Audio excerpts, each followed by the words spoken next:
ఒక దిక్కు రెండు తెలుగు రాష్ట్రాల ప్రజలు పునర్విక అనే పాప కోసం హెల్త్ ఇష్యూ ఉందని చెప్పి మెడిసిన్ కోసం 16-17 crores అవుతుందని చెప్పి అందరూ ఫండ్స్ రైజ్ చేస్తూ హ్యుమానిటీతోని అందరు కలిసికట్టుగా పైసలు డొనేట్ చేస్తూ ఉన్నా లేకపోయినా ప్రతి ఒక్కరు డొనేట్ చేస్తుంటే ఇంకో దిక్కేమో గుద్ద వలిసి తిండి మదం ఎక్కి కులం అనే పిచ్చితోని మీరు గుడి లోపలికి రావద్దని చెప్పి వాళ్ళకి అయిన ఘర్షణలో పాపను 2 నెలల పాపను తొక్కి అది నిజంగా అసలు అంత గుద్ద వలిసి నిజంగా కులం కులం కులం అనే ఒక ట్యాగ్ వేసుకొని తిరుగుతూ ఎన్ని రోజులు ఎన్ని సంవత్సరాలు మన దేశం ఎక్కడికి వెళ్తుందని కూడా కానీ ఎక్కడికి వెళ్ళవు ఈ కులం అనే పిచ్చి ఉన్నంత వరకు.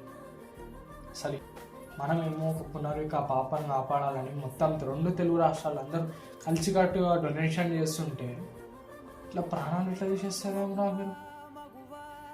అసలు హ్యుమానిటీ అనేది లేకుండా హిందువుల మళ్ళీ ఎట్లా మాట్లాడాలి? హిందువు లెక్క హ్యుమానిటీతో ఉండాలని ఎట్లా మాట్లాడతాం? మనం మాట్లాడలేం. మనం చల్